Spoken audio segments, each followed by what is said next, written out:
Felicidades para todos y para todas.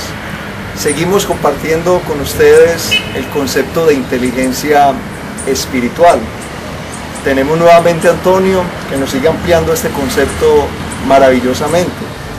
Antonio, pensando mucho en el tema de inteligencia espiritual, en el campo de la inteligencia emocional, en las emociones uno puede hablar de que las emociones se educan, se controlan, se clarifican cómo operan en cada momento en particular. En el caso de la inteligencia espiritual, ¿esto es válido? Muy bien, felicidades para Julio y para todas las personas que nos ven a través de este video. Qué bueno seguir proyectando esta idea de la inteligencia espiritual y más en la relación con la inteligencia emocional. Relativamente la inteligencia emocional sí se educa, se controla porque es un elemento de relación y yo puedo tomar la decisión en el manejo de la relación, es decir, hacer que las relaciones sean placenteras en función de algo que hace que nuestra relación sea grande. Pero en el campo de la inteligencia espiritual, más que educarla es despertar. Porque la inteligencia espiritual es una vocación del ser humano de ser feliz y proyectar el amor. Por ende, es algo que está dentro de nosotros y se quiere proyectar para mejorar la calidad de la vida. O sea que las emociones están fuera de nosotros. Las emociones siempre están en función del otro, de las relaciones con el otro. Mientras que la inteligencia espiritual está en función de mi riqueza interior. Es decir, la forma como en mi yo soy, sea capaz de proyectarme para mejorar mi calidad de vida y todo lo demás como un proyecto de creación, de mejoramiento y la calidad de todos los seres humanos. A despertar la inteligencia espiritual. Por eso entonces uno habla de un despertar espiritual. Despertar espiritual. A eso estamos invitados en la inteligencia espiritual, a despertarnos esa inteligencia interna para ser felices y hacer felices a todos los demás. Y en la inteligencia emocional se educa porque tiene que ver mucho con el tema de hábitos, de cultura. Efectivamente. Como es una relación con el otro va a tener incidencias en mis relaciones. Por lo consiguiente, el otro tiene una dimensión diferente de acuerdo a la cultura y a la forma como esa persona ha construido su vida. Es decir, la forma como se tratan las distintas personas en distintas partes del mundo son distintas. Por lo consiguiente, sus emociones van a generar algún tipo de reacciones en unos y de aceptaciones en otros. Por lo consiguiente, como la gasolina la tenemos que aprender a canalizar para que sea útil. Mientras que lo espiritual es algo que está dentro de nosotros. Es esa chispa de la creación que quedó en nosotros para poderla mejorar el mundo y la calidad de vida. El germen divino que todos llevamos la esencia de Dios, en otras palabras. La esencia de un creador, cualquiera que sea la idea de él. Porque entre comillas siempre estamos buscando el origen, o sea, el campo unificado, o sea, donde origina todo. Y el origen está en ese ser superior que a través del amor demuestra su creatividad a través de lo que hacemos para construir mejoramiento de la calidad de vida. Bueno, Antonio, para no quedarnos en un ambiente teórico, conceptual, fue interesante que usted nos hablara de algunos elementos de aplicación en la vida cotidiana de las personas de la inteligencia emocional. Sí, una de las cosas fundamentales de la inteligencia espiritual para aplicarlo en la vida cotidiana, primero que nada, es la aceptación de la realidad tal como es. Uno, aceptar la realidad tal como es. Y en la realidad estamos de eso, las cosas son como son, las personas que tenemos alrededor son las correctas. Primero, aceptación. Aceptación. Aceptación. De toda la realidad. La segunda parte es fundamental, es ponerle alegría a lo que estamos haciendo.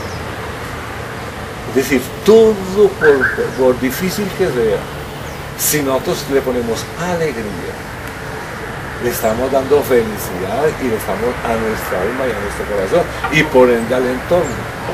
Aplicar esa la ley de nuestros antepasados, de que decían de que no hay mal que por bien no venga.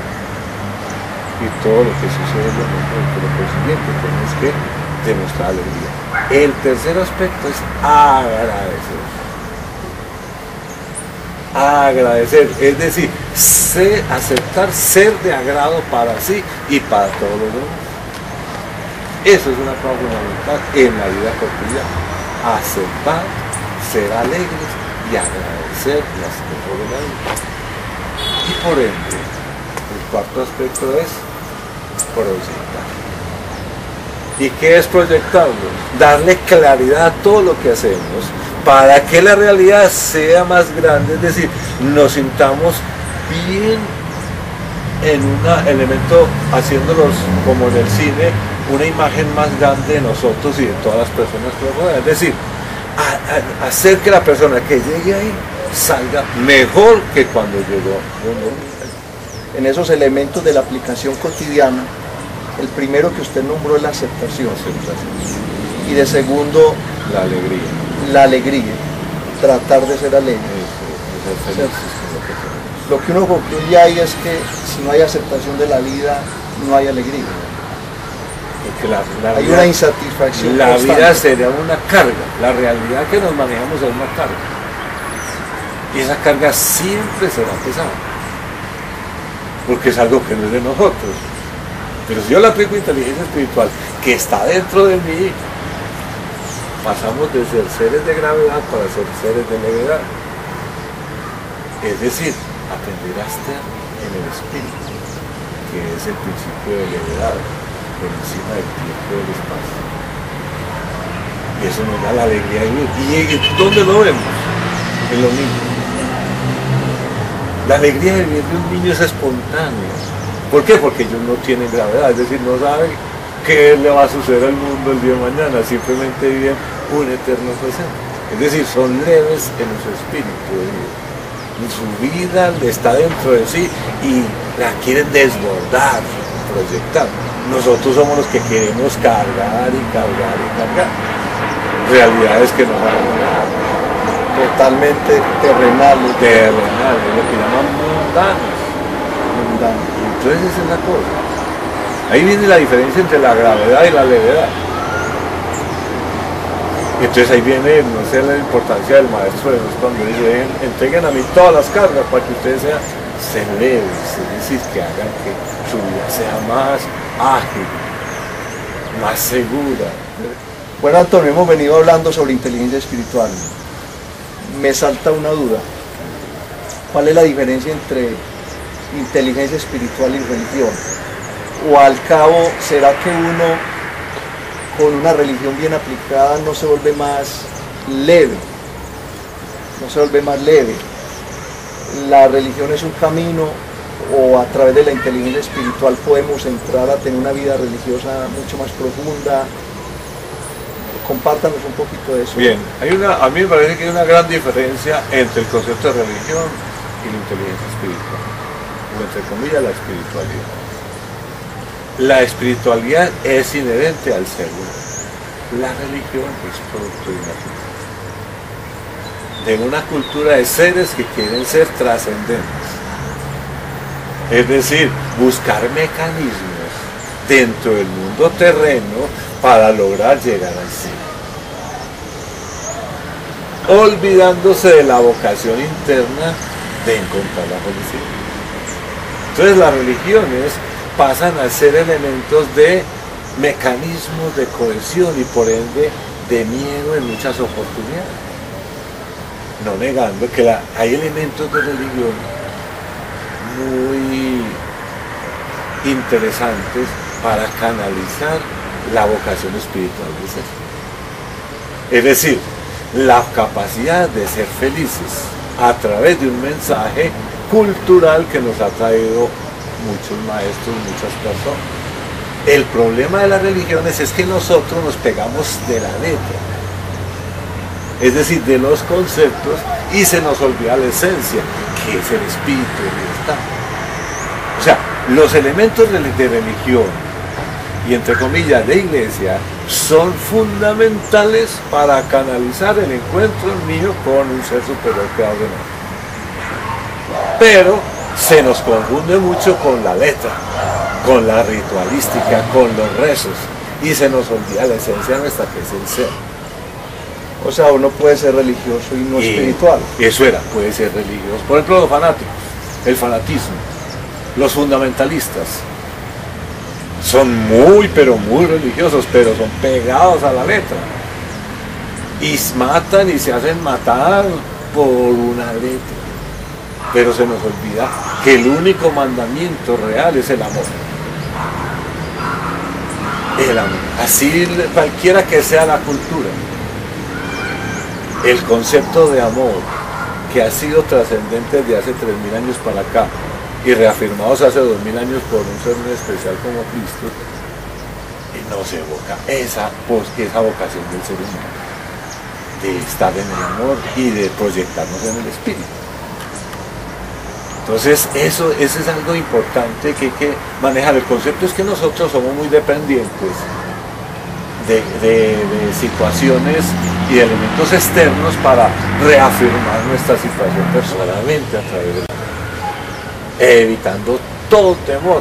Aprender una cosa que a la gente le tiene mucho susto, y es que Dios es amor. Nada es el temor de Dios, el amor de Dios. Dios El amor es amor.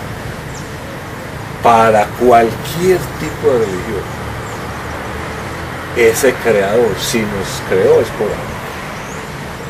Como dice en la carta de Juan, hemos conocido el amor que Dios nos tiene y hemos creído en él. Dios es amor. La Madre Teresa de Calcuta, Antonio, decía que una frase muy especial que me ha llamado mucho la atención. La frase de la Madre Teresa de Calcuta dice que la religión consiste en una sola cosa: saber que Él me ama y yo cómo le respondo ese amor. Dice, Y más que religión, es una espiritualidad. y eso es espiritualidad. Es espiritualidad. ¿Por qué religión? Porque religar es volver a ligar mi realidad, material y humana con la realidad superior. Pero nosotros confundimos ese religar con los confesionalismos. Pero la Madre Teresa lo tenía muy claro, que eso es espiritualidad. Ese concepto religioso que tenemos, y ahí no habla de mandamientos. Saber que Dios me ama Eso es. y responderle ese Y amor. responderle a Dios. Bueno, muchas gracias, Antonio. Felicidades para ustedes, felicidades.